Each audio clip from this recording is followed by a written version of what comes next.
Hey y'all, and welcome to Mental Notes, the podcast where we get into the real stuff about growing up, mental health, and everything in between. I'm your host, Brooklyn Milton, and today we're talking about something super important.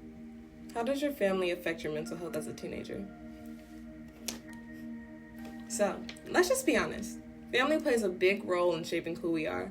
From the time we're little, our home environment teaches us how to think, feel, and deal with the world. That includes how we handle stress, how we see ourselves, and even how we interact with others. Adolescence is a wild ride. According to the World Health Organization, it's the time between we're 10 and 19 when we're really going through a lot of changes, physically, mentally, and emotionally. Everything is happening all at once, and the way our family shows up for us during that time really matters.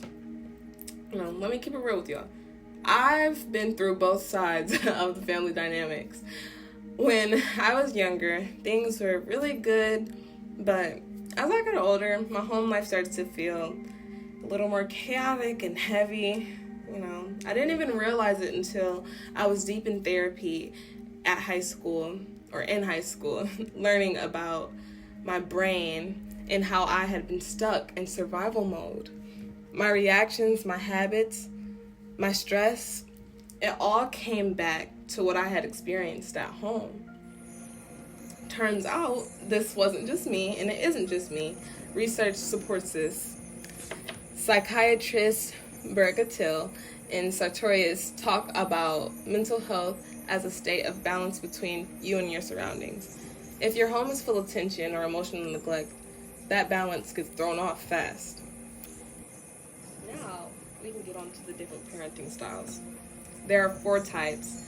There's authoritarian, which is strict and controlling. Authoritative, which has rules but explains them. Permissive, which is super chill and doesn't have too many boundaries. And then there's uninvolved, and that's where the parent is pretty much checked out emotionally.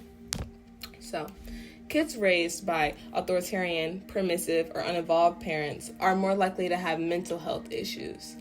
Authoritative parenting, though, the one that mixes structure with understanding, is linked to better emotional health and confidence.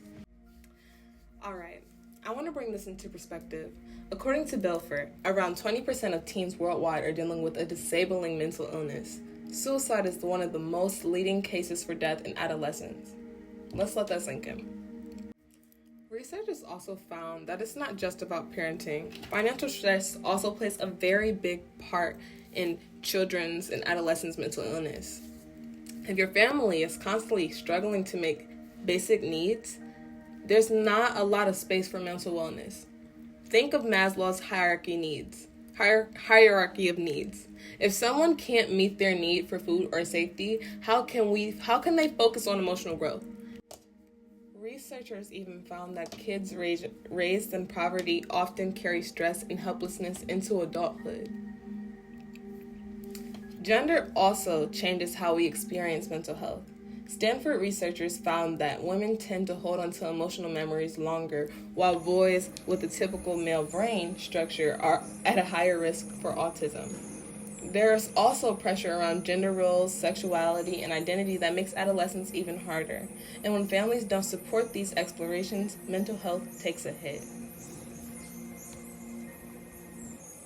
And we're not going to forget culture either. In a lot of communities, especially people of color or immigrant families, mental health isn't always talked about. Sometimes it's seen as weakness or something to push through.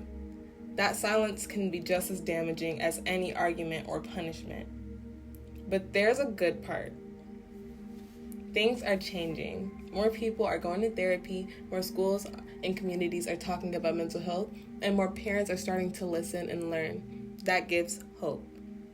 So yeah, your family really can shape how you see yourself and the world, but healing is possible, awareness is growing, and the more we talk about this stuff, the better chance we have at making sure young people feel supported, heard, and understood.